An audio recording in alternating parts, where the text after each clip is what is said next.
Who are you? That's a question that a lot of people ask themselves. Who am I? And how do you find out? How do you really know? I'm not personally claiming to know all of the answers to everything in the universe, but I do know, for myself at least, that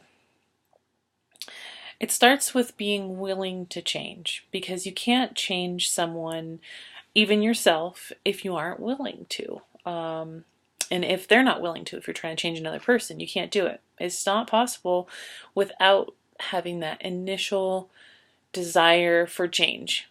And one way that I know of to create massive change fast is by asking questions.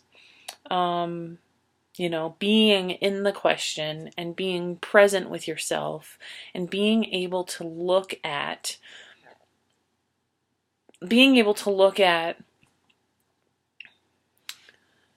I would say objectively look at yourself, but being able to look at yourself, like look at your truths as they are without judgment, is going to be key to being able to make changes in your life.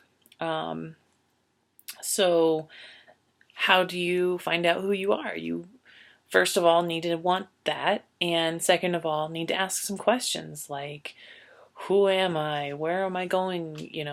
What is going on? And everybody's going to have something different going on in their life, but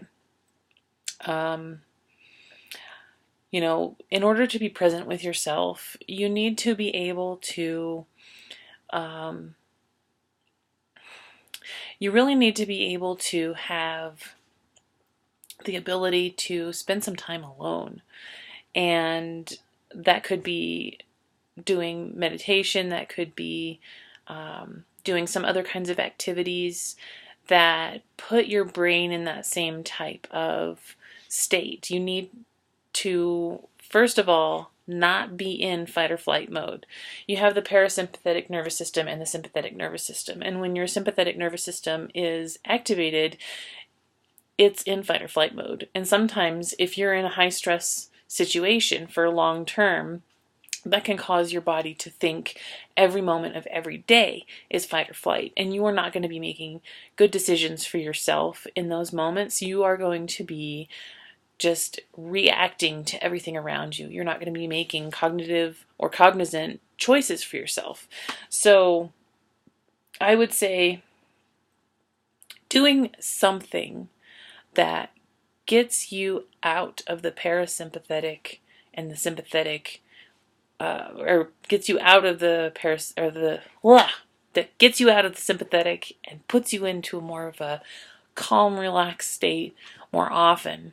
You will be able to trigger your brain to produce the hormones that are necessary in order for healing to take place, and all kinds of other good yummy hormones. Like when you're in fight or flight mode for a really long time, that throws off the rest of the hormones for your body. That can cause weight gain, that can cause depression, inflammation in the body. And some might even say that inflammation is going to be a major cause for depression, but it's going to cause health problems, and it's going to cause psychological problems as well. And so being in the question and being present with yourself and being true to who you are and being honest and not lying to yourself are good ways of doing that. For me, I really personally like Access Consciousness because it really helps me to relax, and it kind of resets my brain a little bit, I feel like, anyway. There's some science going on at the moment for studies on that, but until we come out with more information, more definitive information, I can't quite say. It's going to work for you too, but I definitely recommend it. It feels good. It's not really very much of a requirement, and it's pretty easy to get training for the bars process, which is the first energetic process with Access, and it's not super expensive, but it's not cheap either. You could get certified to do it yourself. So then you can do trades, and that would probably be a cheaper way in the long run. This isn't really an advertisement for that, though. I mean, I'm not selling anything, but I am selling ideas, I guess you could say. So, yeah, who are you? And how do you find out who you really are? Well, leave some comments below and talk to me. Let's talk. Let's do a discussion. Is there anything that you have found that works really well for promoting relaxation and helping you to, learn more about yourself and be more present?